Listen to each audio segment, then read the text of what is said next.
Pascal Pic, bonjour. Bonjour. Alors, vous publiez chez Odile Jacob, je le montre, l'intelligence artificielle et les chimpanzés du futur.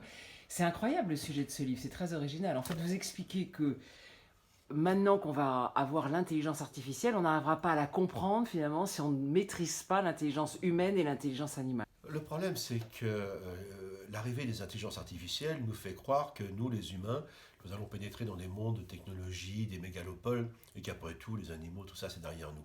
Et ça, c'est une grave erreur. En définitive, c'est une question d'anthropologie, c'est du rapport aux autres, des rapports aux autres intelligences, aux autres capacités de comprendre le monde. Et les problématiques qui sont liées à la manière de regarder les animaux dans une culture, c'est la même pour regarder les machines et ce qu'elles sont capables de faire. Donc, la vraie question, c'est qu'on se trouve dans un paradoxe où les gens continuent, pour des raisons complètement archaïques, à croire que les animaux n'ont pas d'intelligence, donc mépris, et de l'autre côté, ils sont en train de vénérer les intelligences artificielles, et en plus ils en ont peur. Tout ça, c'est la crétinerie. Ce qu'il faut bien comprendre, c'est qu'il y a des intelligences animales, il y a des intelligences artificielles, et l'intelligence humaine, évidemment, est plus proche de celle des animaux, ou proche de nous, comme vous voudrez, ça c'est pas grave, mais en tout cas, celle des chimpanzés est bien plus proche de nous que celle des intelligences artificielles. Et à partir de là, il y a des facteurs universels dans ces formes d'intelligence. Et c'est ça que j'ai fait dans ce livre, en retraçant l'évolution des intelligences animales, singes, grands singes bien sûr, et humaines, et également l'évolution des intelligences artificielles, parce que sachez une chose, c'est que les deux maintenant vont se rencontrer, et là, ça va être assez fabuleux.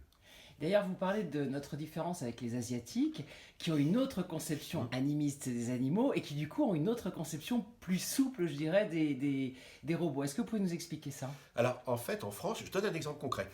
Une très belle entreprise qui s'appelle Aldebaran, ou s'appelait, avait créé 3 robots, Pepper, Roméo et Nao. Entreprise française, robots émotionnels, interactifs. Donc ils ont inventé, mais ils n'ont jamais trouvé leur marché en France. Ils ont été rachetés par SoftBank, donc ça s'appelle maintenant Aldebaran Robotics, où là, chez les Japonais qui sont animistes, ça veut dire quoi animiste? C'est-à-dire que pour eux, toute la nature, c'est un même esprit, mais qui s'exprime sous des formes différentes. Donc c'est pas un hasard si d'une part les éthologues japonais sont les meilleurs du monde. Ils ont été les premiers à étudier les chimpanzés avant Jane Goodall, hein, en Afrique bien sûr.